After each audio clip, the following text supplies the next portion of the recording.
We're soaked, but we're out here. We're doing what we need to do to find those wild dogs. For Pamela, Kristen, Linda, this is your day. Hopefully we can find them for you. But they will look a little bit like drowned rats in this weather. It's been raining now for the last 10-20 minutes.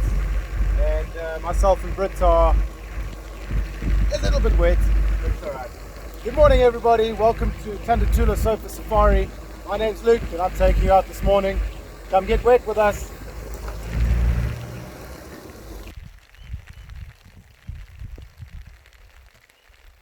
Okay, so we are just sitting a little bit quietly, listening if there's any alarm calls coming out of the bush this morning. Usually with wild dogs, they move so quickly and they attack so ferociously that not even the impala get a chance to alarm call. You just see them running. But it never hurts to stop and listen to the bush. It does sound quite beautiful with the raindrops pattering, but not as beautiful as what wild dogs would look like. So what we're going to do this morning, we're just going to check up and around this way, come back towards a large dam in this direction, and see if we can pick up on their tracks. All right. The game reserve is in lockdown at the moment, obviously, but last night one of mine and Britt's friends said that they saw some wild dogs literally running right past their porch. Of course, they're just looking after their logical time, but they gave us a bit of a bearing, so we're going to try work with what they told us last night. So it's in this general area, so keep your binoculars ready, guys, get your cameras ready. Let's see if we can find them. For those of you that do like taking photographs, get ready for some really bad light, but we work with what we get, right? Stick around. Just because we are looking for dogs doesn't mean that we can't stop and appreciate a few elephants having a drink. And given the rainy conditions this morning, most animals, they really don't enjoy this weather, Brit included, probably me too. But the one species of animal that really does enjoy this weather are the elephants. I mean, they love to swim, they love to be wet all the time, and so if they can get that for free without doing anything, they're kind of quite happy with that. However, these two are just coming down for an early morning drink. The rest of their herd is up here in the thickets, but we thought we'd stop and spend a bit of time with that disappearing butt that you just saw going around the back of the tree, and there they go. So glad we're finding other things along the way.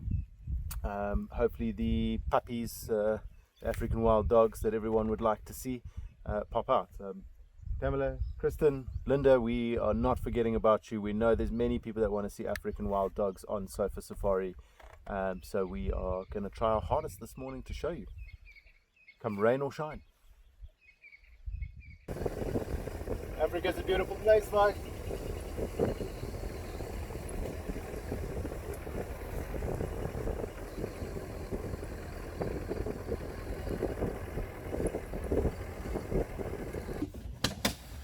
Right, folks, I wanted to stop and talk to you about a tree because we all know that there's some of our fans that are really enjoying the trees, and the particular tree I want to talk to you about today is growing right next to us over here. There's also some big ones over there, and some of you may already know what this tree is. The common name is an apple leaf, and I believe there was someone that was wanting to know the scientific names. I think this one's is Loncocarpus capassa.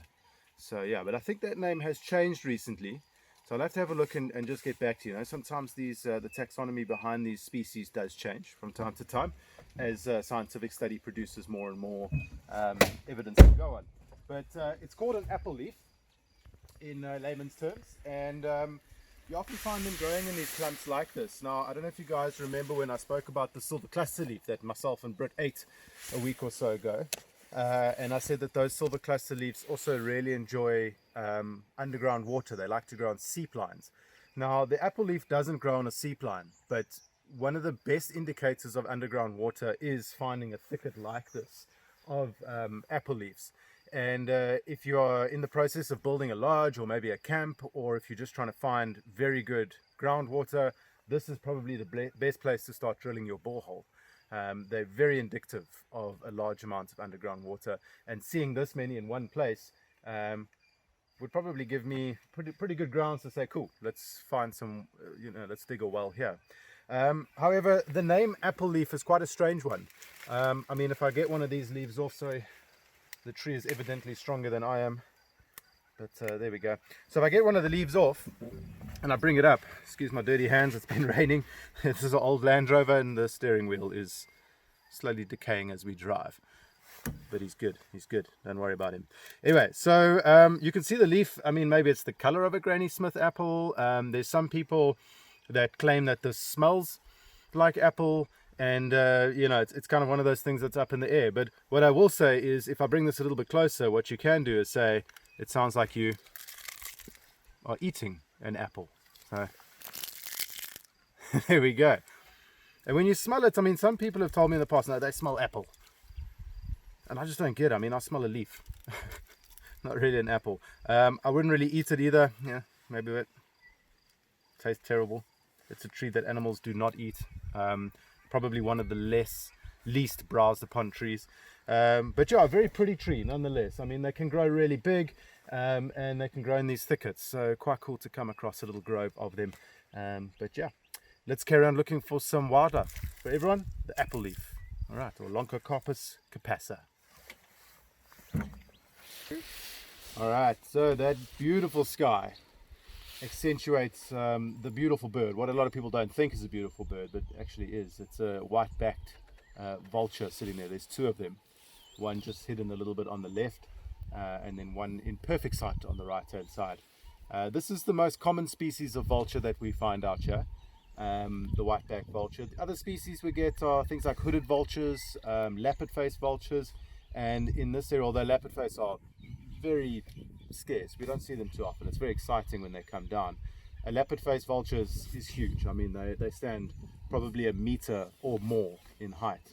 But one of the other special sort of vultures we get in this area is the white-headed vulture, which we hope to show you over the coming weeks. But for now, we'll focus on the white-backed vulture. As I said, they are the most common that we get around here. And you often find them in pairs, or you know, they are monogamous and they do look after their chick quite well, you know, both mother and father. But even though I'm saying that they are the most common vulture we see out here, they are still endangered. And I think you'll be hard pressed to find a species of vulture on the planet that isn't endangered these days. And unfortunately, that's just because of you know, ignorant practices where people, particularly farmers who are, you know, trying to protect their livelihood. So you can't really fight with them too heavily about it. But in order for them to try and deal with what we deem problem animals, maybe a lion that's killing their sheep, or a leopard that's killing their sheep, or something of that nature, what these guys usually do is they'll poison a carcass, and in the hope that the lion will come through, or the leopard or whatever it is, and eat that carcass and then unfortunately die, thereby protecting his livelihood. But what these people often forget about is that an entire breeding colony of vultures can arrive at that carcass in a matter of hours and eat from it, and you end up losing that entire breeding colony in one afternoon. So very sad, and that's one of the reasons why vultures have become so endangered. That and habitat loss, you know, just trying to fight against humanity for space and for feeding grounds and for food that isn't of a poisonous nature.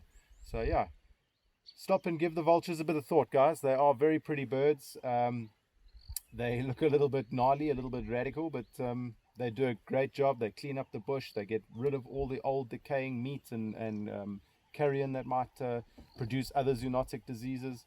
So yeah, they're the good guys. They really are. They might not look like it, but they are. Right, guys, so we are on the way. We've heard what we think is wild dogs in the distance, so we're trying to get there quickly. But we've just come across some rather large pachyderms, which is not a bad thing to come across. She's maybe just getting a bit irritated with my voice here, with that little bit of a head flick, but not irritated enough to come and roll the vehicle or anything. But they're all looking very beautiful this morning. You can see they've been throwing a bit of mud on themselves. They've enjoyed the rain overnight. So yeah, a bunch of happy elephants at the moment, just grabbing some breakfast. Nice little scene to happen upon. If you pay attention, you'll see that this female here behind me is actually stripping bark from trees. And to put it lightly, what she's doing is she's stripping the inner bark from the bark, and that's called the cambium layer. So she's trying to eat that, a very nutrient rich part of the tree. It's basically the life force of the tree, running from the tip of the roots all the way to the tip of each branch. So it's not actually the bark, the outer bark, that elephants are looking to eat. It's the inner layer called the cambium layer. And for all of you biology kids in high school, you'll know that from two different cell types known as xylem and phloem, which helps the tree transport water and nutrients up and down from root to leaf as it needs to. So yeah, that's where all the nutrition of the tree is found. Basically, you can think about it as the cardiovascular system of the tree. Right, so we passed the elephants, the broken branch there from the elephants, but we're making our way now towards where we think we could hear the wild dogs, maybe something, bit of drama going on in this direction. So yeah, we cautiously got through the ellies. They didn't give us a hard time, but now it's time to put a little bit of pedal to the metal and find these doggies for you guys.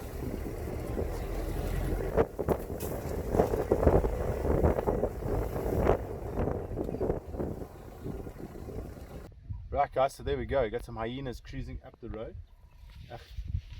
Wild dogs, I should say. Hyenas too though.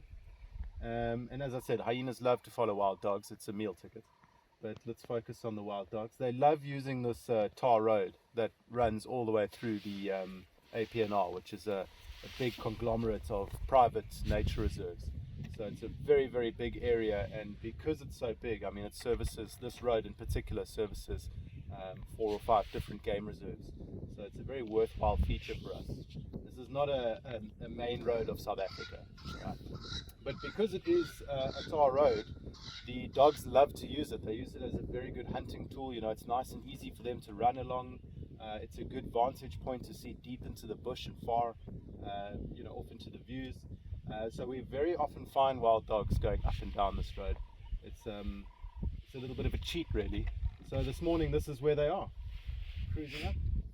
What I'm going to do is just drive a little bit closer so we can get some nice detail for all of you.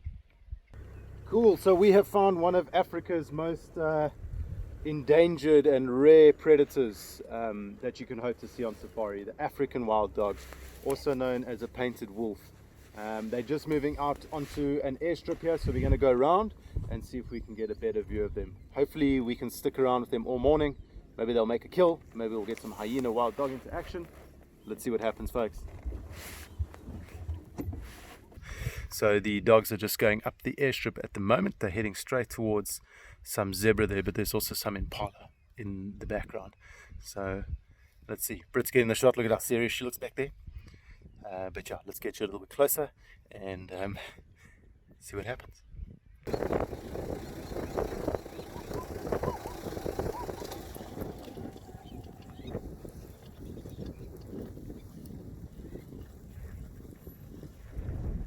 Right guys, so the dogs just took off after some impala. They disturbed the zebra.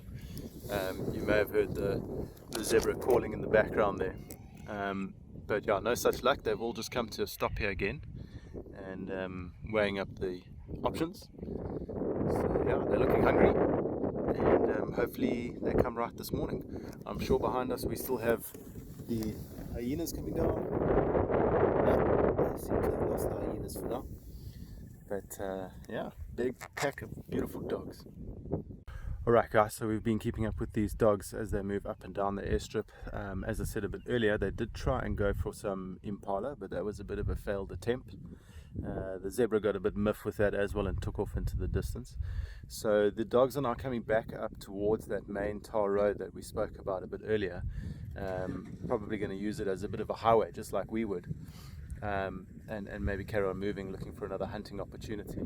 The hyenas are still around. They're still getting up to no good. So yeah, still hoping to get that free meal ticket. But for now, there's nothing on the table, and the doggies are looking hungry. So yeah, it looks like there's about 15 of them. And as I said a bit earlier, they are a very endangered species. I think only a few thousand left on the planet today, with South Africa probably having only about 400 or 500 of them. So very few.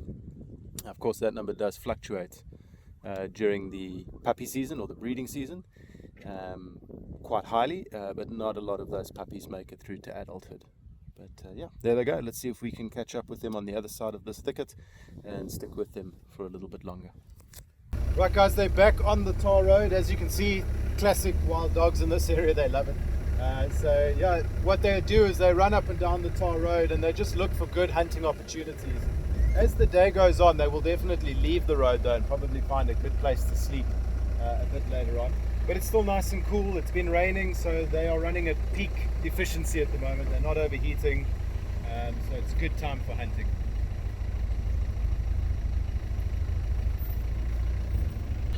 Guys, Chad has been out this morning looking for the wild dogs as well. You know, we're all quite addicted to seeing them.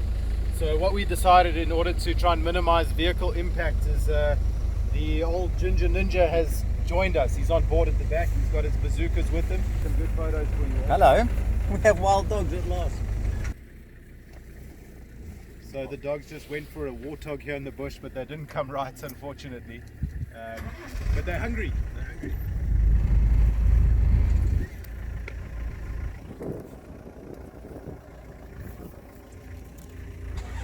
A little bit further up the road are some zebra and some impala there. And it always astounds me how impala and zebra can kind of just watch wild dogs running towards them. If I was them, I'd be out of here already.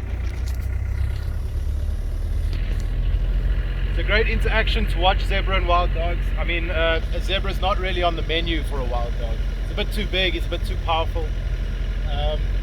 But it is a great interaction to see zebra kind of get into their defensive mode to see wild dogs off. They're a very intelligent animal and they know how to deal with these pesky mutts pretty well.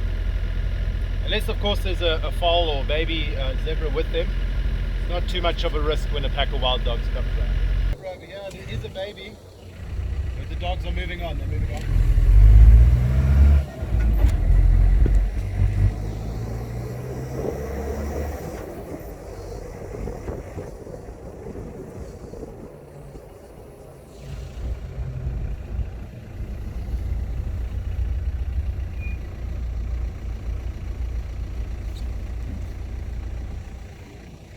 Looks like the impala managed to get away from the dogs as well.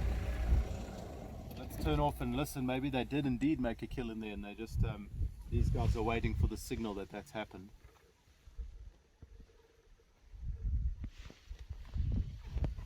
I don't think anything's happened in there, but very, very fast animals, both impala and wild dogs. And what it really comes down to is stamina at the end of the day. And wild dogs, when they hunt, they're not like lions. They don't really stalk and pounce on you. They just see you and then they run directly at you until you tire. And believe me, their stamina will outlast yours. I think they can run at about 60 kilometers an hour for a good few kilometers at a time before tiring. So if they want you, they'll get you.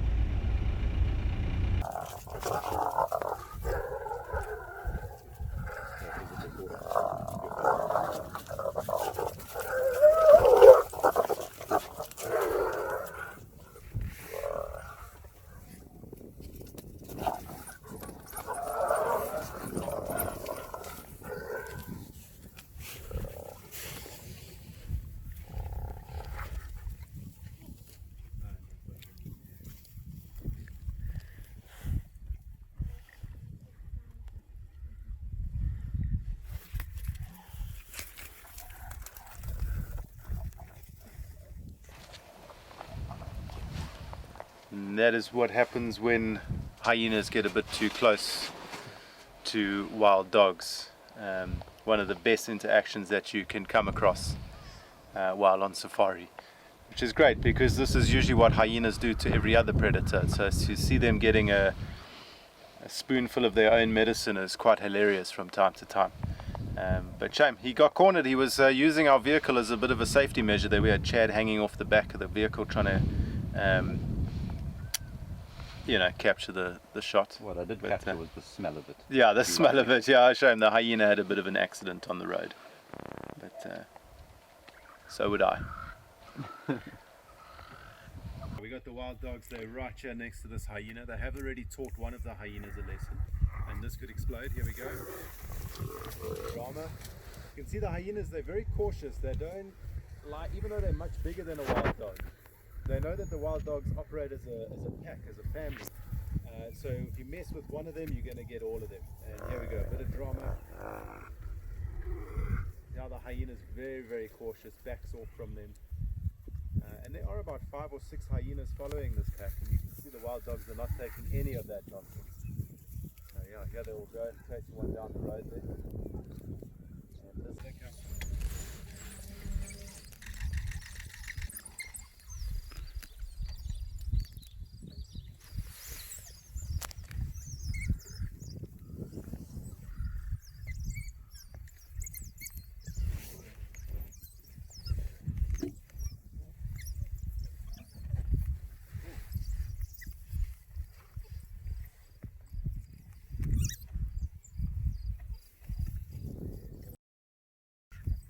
So some of the pack have just come back, and that's caused the whole pack to erupt into this greeting. It's really cute, jumping up and down, squeaking and squealing.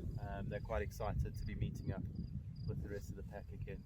Unfortunately, it doesn't look like the hunting part of the group of sort of 3 or 4 that just came back into the scene have killed anything. They don't look very fat, they're not regurgitating anything, and they're not covered in blood. So a bit of a failed attempt, which makes it 3 fails this morning now, I think. I think we can equate that. So the next one has to be on the money, if they don't go to sleep first. Right folks, we're going to be leaving the wild dogs here for the morning. It has been an absolute privilege to spend so much time with them today, and to see them get up to a bit of mischief with the hyenas, to play around with each other. You know, very social animal, very closely bonded, this entire pack. So always fun to watch them having fun. But it is starting to rain again now, and the dogs are starting to slow down just a little bit. So I think we're going to leave them here for the day, and see if we can catch up with them over the coming weeks. But it's been fun. Bye guys.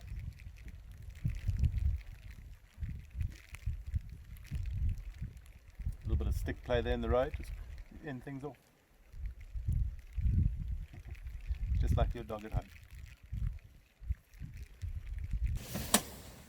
Alright, so see, we haven't driven these roads all that often. There's barely any of us out here at the moment.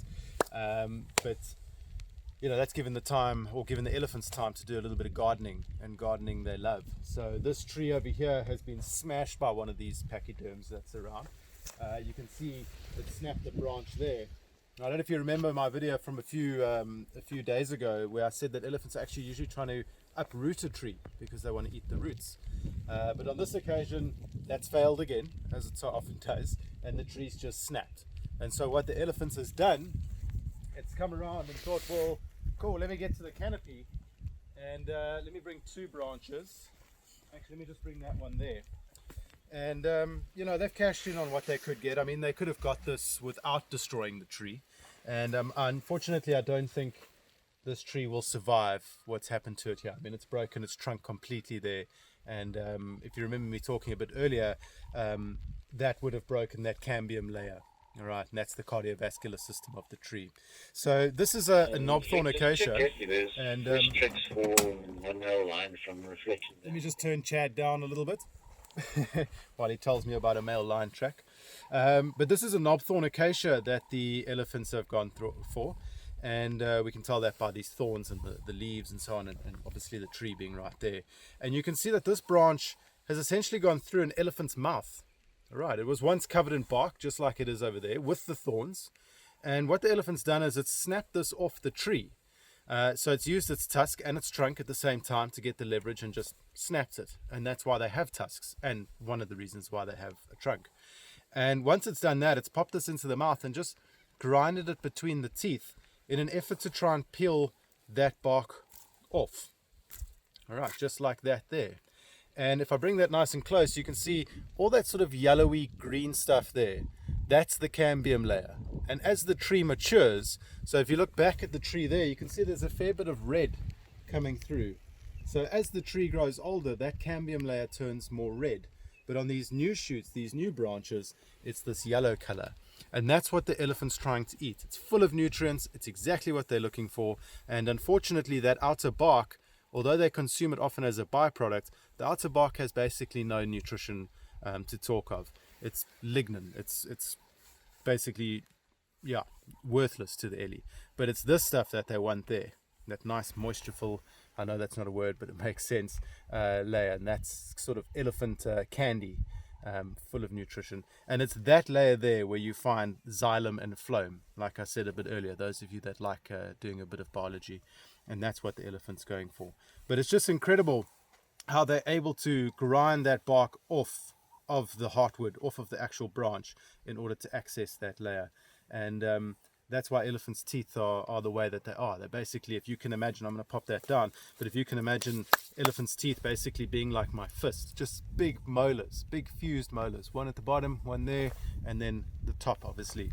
And those molars just act against each other, just to grind stuff off. It's not like our teeth, which have quite sharp molars and so on for crunching through things and grinding things up. Elephants have this very sort of flat molar that just acts against each other. And it's this action that slowly wears those teeth down. And as the teeth wear down, they kind of works like a conveyor belt. Elephants' teeth just fall out of the mouth as they become more and more worn down, and new teeth replace them. And it's kind of said that elephants have about 6 sets of teeth that will replace throughout their life, and each set of teeth lasts about 10 to 12 years. And so by the time they get to their 6th set, they should be in the range of 50 to 60 years old. And once that set of teeth has gone, there's unfortunately no more teeth to follow. And sadly, when an elephant dies, it's usually from malnutrition, starvation, because they simply can't chew up their food anymore. So yeah, quite interesting. But yeah, that's what it looks like if you're ever out on safari and you see these bare branches and your guide maybe asks you, what do you think happened there? Now you'll be able to answer that question. That is a typical sign of elephants being nearby. Anyway, folks, thanks for joining us this morning. It's been a wet one. Britt sitting on the other side of this camera is quite frazzled and wet, and we've got ponchos and raincoats over everything. The steering wheel of my Land Rover has disintegrated into my hand, but we got out there. We did it for you guys to find those dogs. So to Kristen, Linda, Pamela, I hope you guys have really enjoyed the dogs. And for everyone else that was looking for them, I hope you know just how special it is to see them. As I said a bit earlier, only a few hundred in South Africa and a few thousand in the entire world. So very special to see them. One of the most endangered animals that you can hope to see while on safari, and definitely worth getting soaking wet and dirty and making a bit of a morning out of it. But yeah, until next time, myself and Brits will be signing off. We're going to go home. I need to make the lady a cup of coffee and get her some rusks to dip and sit by the fire. So see you next time. Bye. So just as we're about to get back home for the morning, our resident group of banded mongoose is marauding around the road here. Now, for those of you that might not know, a group of mongoose is known as a business. So if you get a pride of lions and a implausibility of wildebeest, as Chad says, you then get a business of mongoose, which I think is really appropriate for their character and general demeanor. They always look like they're up to something, always some shady deals going on. But yeah, they're a lovely feature at Thunder Tula. They come in and around the tents all the time. They're often out on our lawn, just buggering around and getting up to mischief. They provide us with a great service because they keep a lot of the scorpions and solifuges and maybe a few of the snakes at bay. So you often find them digging underneath all the rocks or around all the leaf litter in the camp. So yeah, it's a great service. We don't mind having them around, even though they do try break into the kitchen from time to time. But who's going to blame them for doing that when Chef Ryan cooks such delicious food that smells so good? So yeah, cute little banded mongoose. If you look carefully, you'll see a couple of the youngsters bouncing around. But yeah, they're getting pretty big now, so they're kind of blending into the adults. But yeah, this is the official sign-off for the morning, so thank you for joining us. Little consolation prize right here at the end. And we'll see you again next time, folks. Cheers.